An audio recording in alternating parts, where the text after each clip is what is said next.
Johnson, and I'm going to be talking about balancing privacy, technology, and dementia.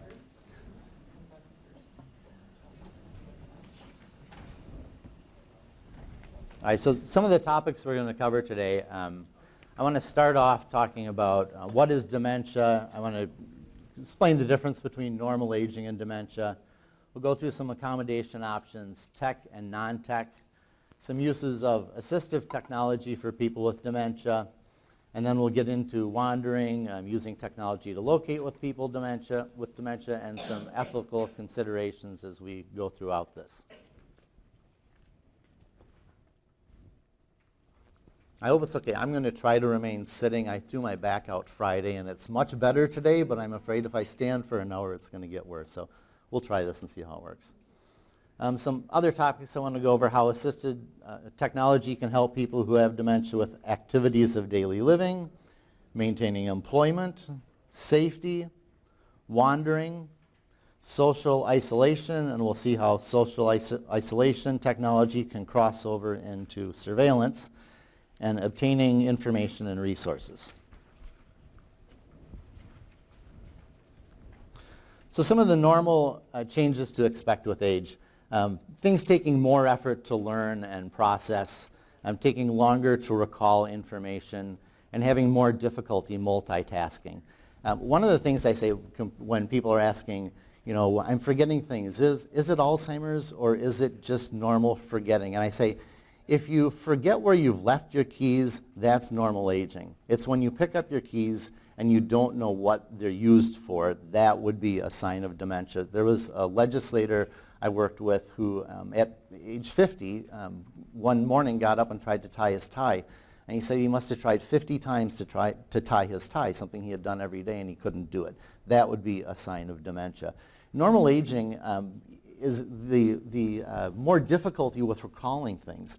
You know, every experience you have, every moment of your life, you're adding new experiences and new information into your brain. And I think of my brain as a giant file cabinet.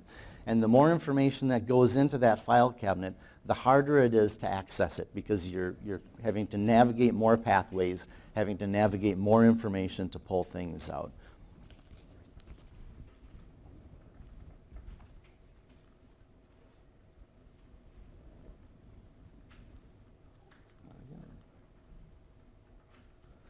So what is dementia? Dementia can be defined a couple different ways. First of all, dementia is an umbrella term for a lot of different diseases. You've got Pick's disease, Lewy body, Alzheimer's, all different types of dementia, but dementia is the umbrella term for that. But another way to define it is dementia is a group of symptoms. And we can define that as a loss of cognitive function severe enough to interfere with the person's day-to-day activities, their activities of daily living. When the dementia or when their loss of cognitive function is interfering with those, then we can define that as dementia. Some signs of dementia: we typically see memory changes. We see changes in language. One of the things that I find with the language changes is when I'm working with very highly educated people, particularly attorneys who have a real command of language, it can be more difficult to figure out that they have Alzheimer's in a conversation with them, because you or I, we may use different words. We may have synonyms for circumventing. We may say go around circumventing. We may use different words. But if someone only uses go around, they never use the word circumventing. When they can't recall that word, they kind of trip up and you catch it. But I notice with attorneys, an awful lot of the time, they have a second word or a third word if they can't come up with that first one. So it can be harder to detect that. But language changes is something we typically see. Difficulty with familiar activities and decline in judgment or reasoning. The decline in judgment or reasoning can really depend on what type of dementia it is. I found people with Alzheimer's that can be pretty far along in the disease who are still acting as counselors to other staff, particularly, again, attorneys, where you have someone who's an expert in one particular area of the law.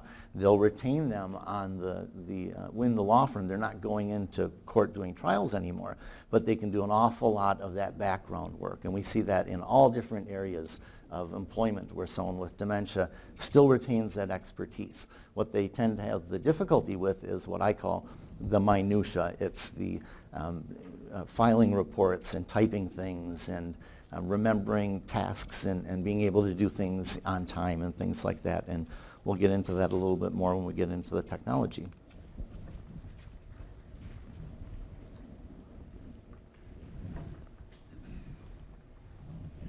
So more signs of dementia: disorientation to time and place, personality or mood changes often occur, and loss of energy and motivation. People with dementia get tired more easily.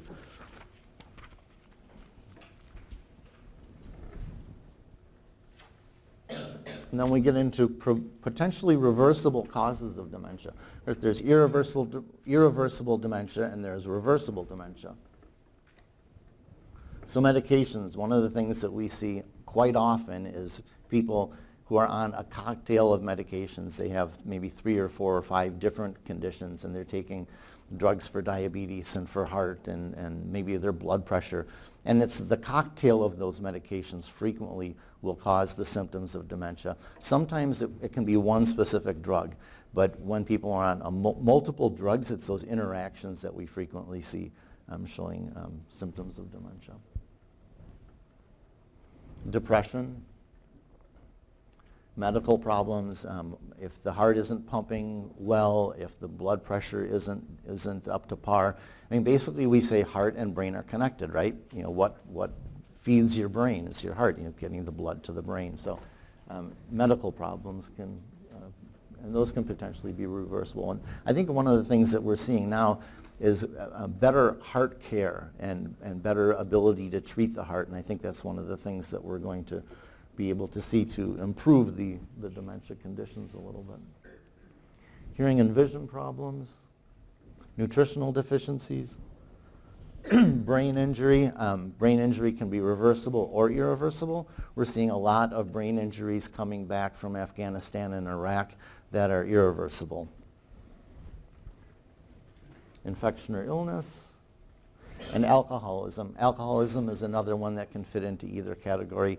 Alcohol-induced dementia can be reversible. It can also be irreversible. And a pretty well-recognized irreversible cases.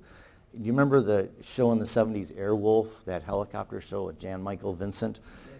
Jan Michael Vincent is a pretty well-documented case of alcohol-induced dementia that is irreversible. Has there been any research in, for instance, someone who is deaf and dementia? I just read a short article in the newspaper that they have a 40% more of a chance of having dementia or Alzheimer's. Has there been studies on that? Oh, that's interesting. I have never heard that. That's the first that I've heard of a connection between that. I've heard connections with other diseases, and Down syndrome and things like that, but I've never heard deafness being a potential precursor to that. That's interesting. I'll look into that. Thanks. So now we're into the irreversible causes of dementia. The Alzheimer's disease being the most common, the most prevalent, we believe.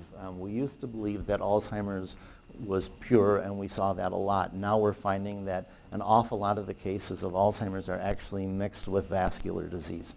I have an uncle right now who has mixed with vascular disease.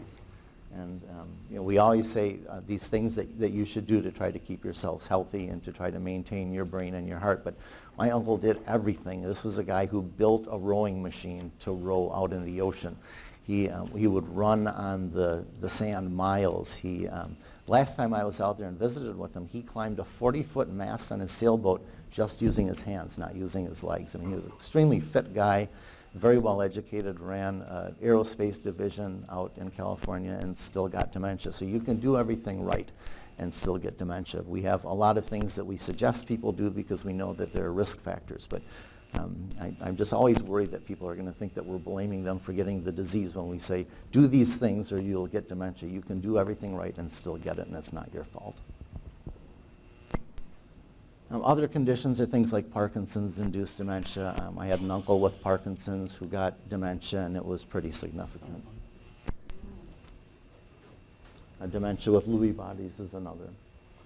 So stressors in the life of a person with dementia. People with dementia fatigue more easily. I notice when I'm meeting with someone with dementia, I try to do it early in the day, because if I do it late in the day, I know they're going to be tired. Change in environment or routine, misleading, overwhelming, or competing stimuli are really difficult for them to navigate. It's hard for them to meet demands that exceed their functional capacity. I think that's hard for any of us, right? So understanding what that functional capacity is important. Pain, discomfort, and illness will worsen dementia. So if someone has dementia, you may see increased symptoms if they're not feeling well. Sure.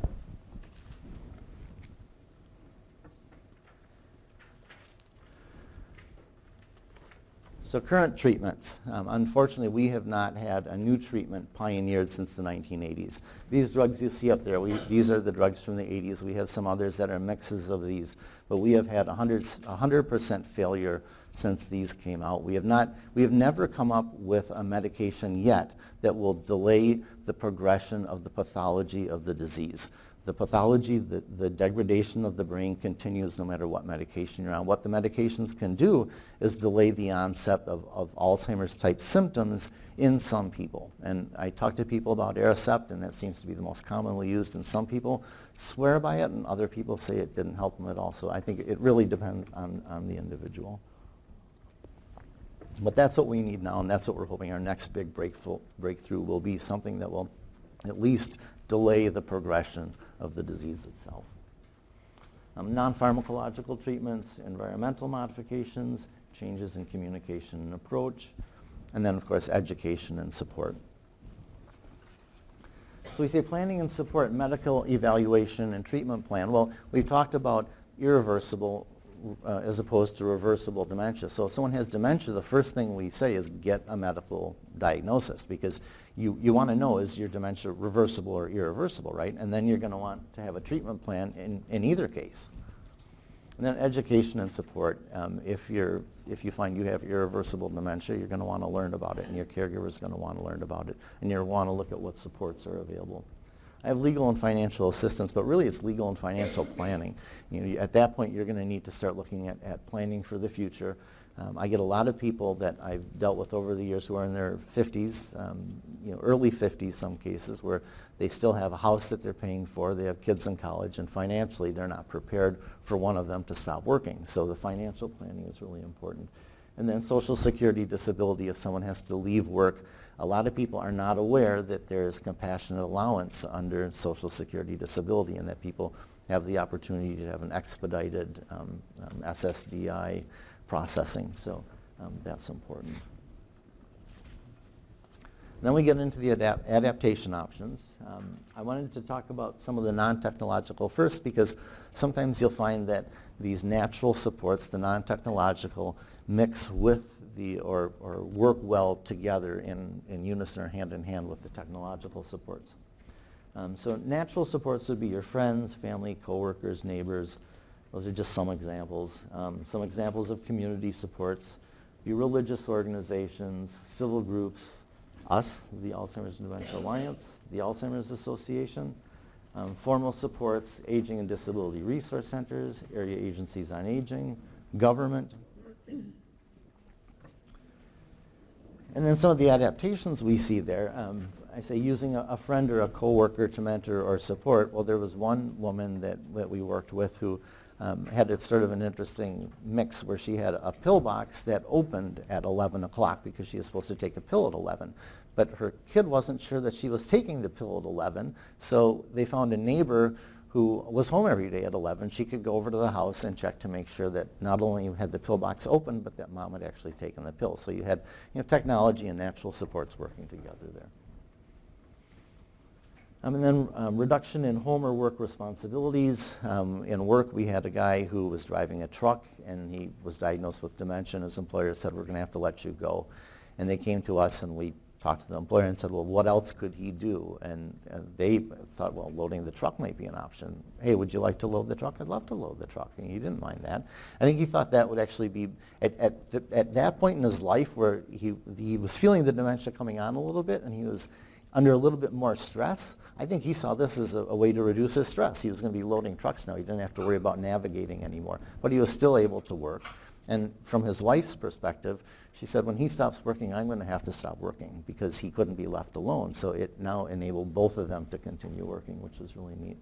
And if it's a person at home, sometimes it's the chores are too much. And a great way to alleviate that is bring in home health and take some of the stuff off of the person's plate. And the reduction in work hours and our flexible schedule, when we interviewed people with dementia who were trying to work, this was the number one thing that they wanted. And now we're getting into the assistive technology part. So how do we define assistive technology? For our purposes, we define assistive technology as any product or piece of equipment used to maintain or improve the functional capabilities of people with dementia. So some of the general uses, and I wanted to go through this because this is probably, in terms of dementia, one of the most promising areas we have right now. The technology breakthroughs that we're coming up with are amazing. We're coming up with new apps and all of these things, and a lot of these developers are looking at dementia. So it's really neat how we're able to help them so much more now with technology than we were able to in the past. So you've got electronic medical records, telehealth, where people are able to communicate with someone over video, sleep evaluation, caregiver and workforce training.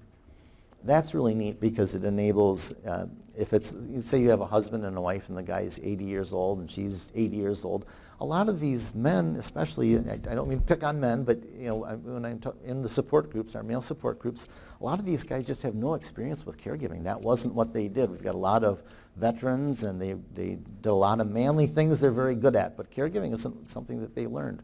So it's really neat that they can get online and learn some of this stuff. Monitoring daily functions, and then imaging behaviors, recording activity to identify triggers. That's been incredibly helpful in nursing homes to identify before the behavior escalates to the point where you can't treat on site anymore. You can image and figure out what's going on. And then wearables. And where do you even start with wearables? You've got everything. You've got the Fitbit. You've got tracking devices. You have devices that will hook to your cell phone for social interaction. I mean, there's just so many things in the wearable market now. And then in-home sensor technology, monitoring things like heat and cold, water use, things like this. And this can be really important for helping someone remain in their home by themselves. One of the things that frequently people worry about, especially with the generation we're dealing with, is mom doesn't want to turn on the heat. Mom's afraid the heat's going to cost too much, so she's sitting there shivering. Or if it's hot and mom doesn't want to turn on the air conditioning because she's afraid that air conditioning is going to cost too much. So if you can monitor the temperature, you can make sure that mom isn't freezing or cooking. And water use. I put that one in there because my uncle, who I mentioned, who had Parkinson's, one of the things that he would do is turn on water and forget and leave the water on. So my aunt didn't want to ever leave him alone, so she would leave one of her kids with him. And she came home one day and she had left her son with him, and there was an inch of water on the kitchen floor. He hadn't been paying attention. They're both sitting out in the family room. The water is still running, and the floor is going. She was saying, "What's going on here?" But if you can monitor water use, you can know if your house is flooding. It's things like that. And then in-car driving monitors, and this is the point where we start getting into some of the ethics here. Are you all familiar with the in-car monitors that you can plug into a vehicle? You may have seen these advertised. Insurance companies provide these also. You can plug this into a USB port on your car, and it will monitor how you drive, how fast you go. Are you breaking the speed limit? Are you stopping at stop signs and all of that stuff?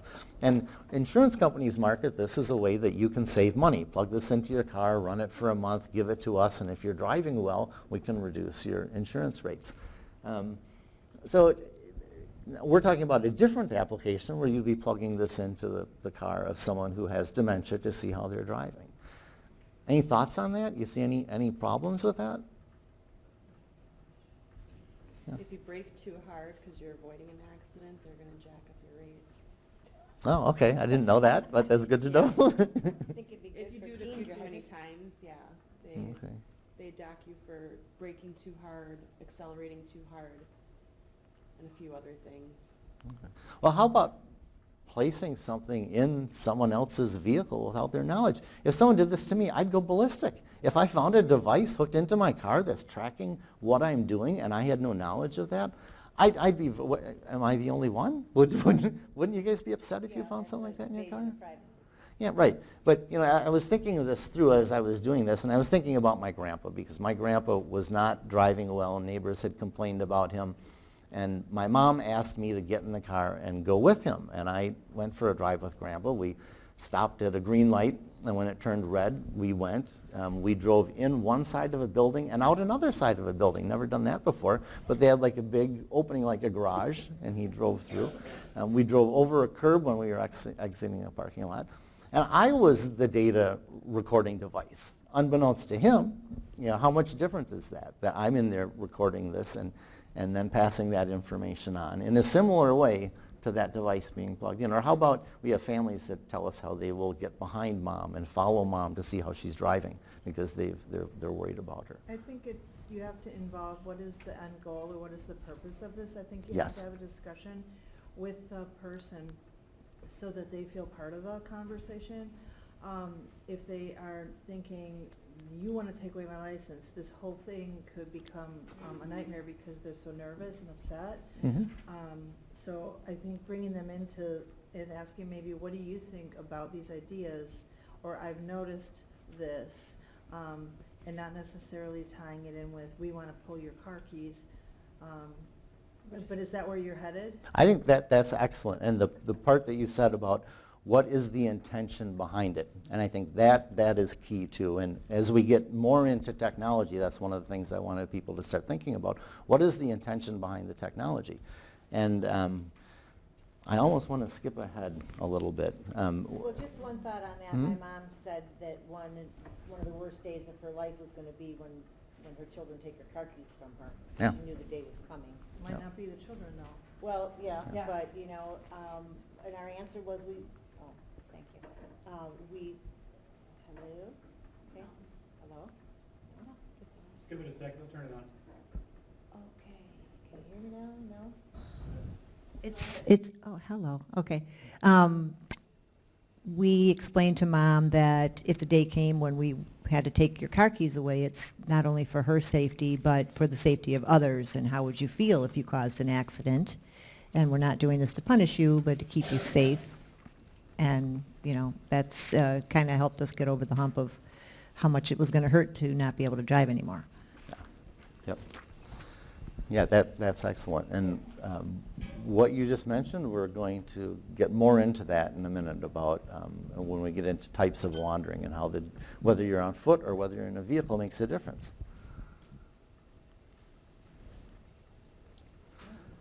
More assistive technology. I'm not going to go through all of those because I would like to get into some discussion.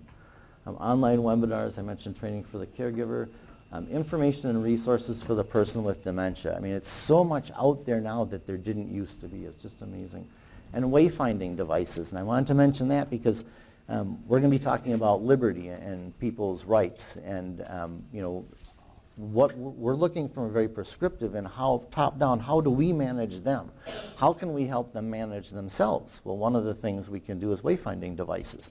My uncle had a device that he would carry with him, and it would map and show him the way back to the house. So if he got lost, he could use that. And for people who like to walk, I walk miles and miles a day. I have forever. I have dogs, and my dogs like to walk 4 or 5 miles a day to tire them out. So I do that with them. I will probably do this into old age. And when I get dementia, if I'm walking 4 or 5 miles, I get very far from my house. A wayfinding device like this could be really, really helpful for me in allowing me to maintain my independence. And then monitoring devices, which we're going to get into, and all of the privacy concerns with that.